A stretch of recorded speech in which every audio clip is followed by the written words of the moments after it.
talk about Seth Rollins unleashing on CM Punk. And unleashed he was. Our boy Seth freaking Rollins had enough of Sir Phil Brooks. Oh, let me not call shoot names, CM Punk. But before that, Punk came out. I still hate that shirt. Hell froze over. I still hate it. Yeah. But he came out. He officially signed with Raw. I'm pretty sure it was a dead giveaway when they signed Randy Orton to SmackDown. Oh, for sure. We knew Raw had to win. They had to catch a win because if you'd have lost him, bruh, Raw would have looked so not credible. Especially when Roman ain't always there. Oh yeah.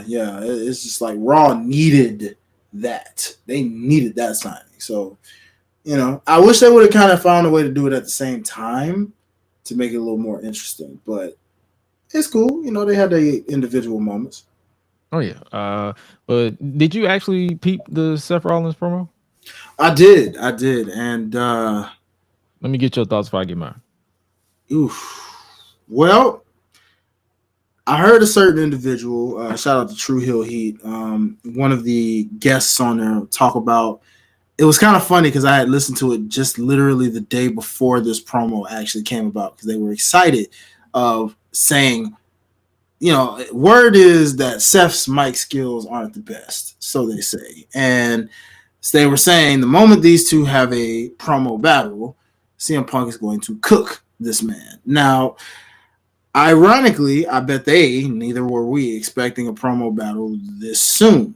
Yet, at the same time, I will say one thing that was noted was that if Seth laughs and does that doggone laugh, you can't take him serious in terms of true hate for CM Punk, right? Like not saying he doesn't like the man, but all the antics that people have been blowing up since he appeared, they'd be like, nope, not believing it. Like how we just talked about earlier, where you don't believe Cora Jade. Well, I don't believe Seth. If he did that little laugh, it's like, I don't believe you now because you just went passionate. You can't. That's the thing. It's like this is one of those feuds like he did with Riddle and like he did with Finn briefly. You can't laugh. You can't come out dancing. You can't come out hyping up the crowd. You have to literally be like, I hate you. Like he literally said it. He's like, I came out, I hate you. He didn't build up to it. He didn't like allude to it. He just straight up said, I hate you. And it's this, and I'm gonna keep it a buck. It's the same promo that we saw with Hangman Adam Page in AEW.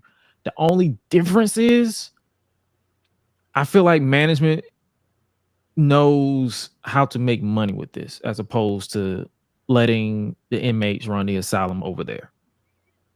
Yeah. Because I feel like if they would have, if say Hangman did cut this promo and they would have actually nipped this in the bud before the brawl out happened, CM Punk probably would have still been in AEW. Yeah, probably. But Tony Khan being Tony Khan, he wants to be everybody's fucking friend. It blew up in his face. That's kind of why they're getting those WCW comparisons from people. Yeah. Shout out to Playboy Rick because he's one of the OGs that actually said that WCW 2.0.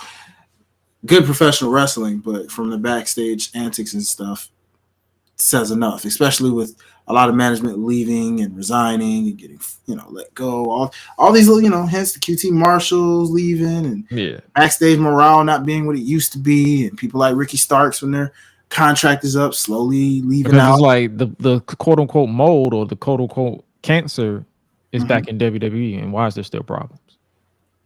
Exactly.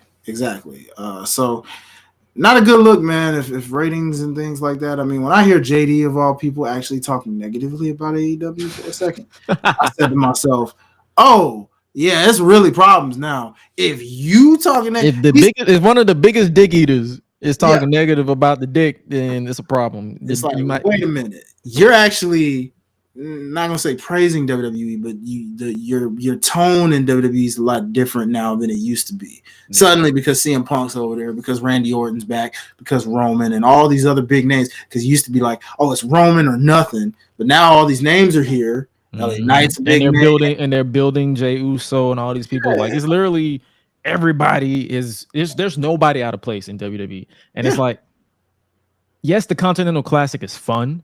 Mm-hmm. Yes, the in-ring is fun, but y'all gotta get this, y'all gotta find the leak. Yeah. Get these And stories together. Make the Swerve is the only thing saving them right now. I swear to My God. interest in Swerve, Prince Nana, Mogul Embassy, the Mm-hmm. Continental Classic in general, Mm-hmm. Orange Cassidy is keeping my interest in AEW, and Tony Storm Oh, and Julia Hart. and Julia Hart. Yeah, Yeah. those are the people that are keeping my interest. If those people start falling off, I don't care anymore. Mm-hmm. I'll throw Ricky in there too, even though they got him in a tag team situation. I mean, Ricky's still Ricky, but it's just a matter of I feel they could do more with him. But for what he's given, Ricky's Ricky. Yeah, that's what I'm saying. So it's like, that's what I'm like. That's my only. That's the only comparison you're gonna get, the AEW versus WWE from me, because it's like it's the same promo what Seth cut. That's my thoughts on it. Like, it's the same promo that Seth cut, that Hangman cut, Mm-hmm. about I'm protecting this place from you, from people like you. Yeah, it was like a copy and paste kind of method. And like I said, I felt like he was being a little too. I couldn't believe the passion because I felt like he was trying too hard with it. And I'm like, Seth, I don't feel the genuineness in there, man. Because you're a company man. Like, you're not gonna wreck your position for petty hate. And it's like, I'm not even gonna hold you. The hate, the hate that he, or the stuff, the negativity he said about him, I forgot about. Low key, like, because I ain't gonna lie to you, I don't give a shit.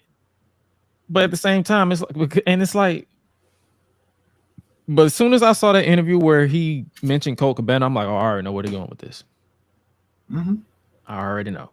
So we're definitely going to. CM Punk is officially in the Royal Rumble, so he officially declared himself to be in the Royal Rumble. So that's going to be interesting. That's going to be like, see where they're going to go booking wise, because Cody is also in the Royal Rumble. Mm-hmm. And he got this story that he wants to finish. That's the thing about this show. Everybody got the goddamn story they want to finish. Yeah, because apparently so does Drew. So does Drew. So does Damian Priest. I'm like, God damn. I mean, I guess we shouldn't complain. We happy about that. We shouldn't complain, because all these stories make sense. Mm-hmm. Yeah, they do. Because I mean, yeah, you can't forget about the Money in the Bank, because you're like, well, yeah, that can ruin anybody's story. It's like, hey, you finished your story, but guess what? Now I'm starting mines. So you can't forget about that doggone thing. And we know how. Yeah, speaking of dumb, Punk's first match back is against Dominic Mysterio. Well, at a live event. It's at a live event. You know what? Shout out to Dom. Man, you just getting all the debut matches, ain't you? I mean, Randy Orton's first. I ain't gonna lie to you, the kid is cooking. He is, and I'm. That's why I'm just like, bruh, low key, you the MVP, bro. Low key, you getting your first match. You're so over as a heel that everybody knows to have their debut match against you because of how much everybody hates you and wants to see you get your butt whooped. Mm-hmm. You're doing your job correctly, sir. Yeah. You're doing exactly what. Who would have thought all he had to do was grow a fucking mullet? Yeah. I mean, I love the way he threw that shirt at Dragon Lee during the intro. I was just like, oh my God, that was perfect. He's such an asshole. Yeah. And I love it. Man. I love it a second. But yeah, Seth Rollins, like, the promo was solid. The promo was pretty. It got me like, oh, okay, now y'all getting spicy, like y'all getting whatever. But it's like, that's my only comparison. Is like, the Hangman one wasn't really. It did come out of nowhere, because it was like, what the fuck? Because I can tell you, literally watching it live, the Hangman promo on Punk, I was like, the fuck are you talking about? Yeah. Whereas this one is kind of expected, because there was that interview with the Colt Cabana podcast that Punk did, and he mentioned Seth Rollins being a bootlicker and just being terrible or whatever. So it's like, did they apologize? Probably, because I doubt that. Like I was saying, like, if you have to be that person that wants to know behind the scenes, I'm pretty sure there's no legit beef. But I still love it when wrestlers hate each other. Yeah, I was about to say, I'm pretty sure it's safe to say they're not the best of friends, but I'm sure they resolved it from business purposes, obviously. I mean, Cody and Seth ain't friends, but they handle business. Mm-hmm. Seth said that. I mean, Cody said that. He's like, me and Seth are not friends, but which is wild to me, dog. Because I'm like, who doesn't not like Cody, bro? Like, Cody. There's some people out there who do not like that man. It's wild to me though, because I'm like, why? What is it about you that does? I mean, I get it. You can't like everybody. Still. When the club go around here, I'm a cactus. Bang, bang, gang, I don't owe you jack. When I'm in the ring, it's just me and my best friends. OC cutting no slack. Hollywood Miz, you can put me on the A-list. Gresh and Hi-Lite, better put it on your playlist. Me and my fam be ballin' like the Bruce. Fight night, baby, hard hitting like Sheamus. Family first, yes, bloodline business. Winning all the gold, look at how they witness.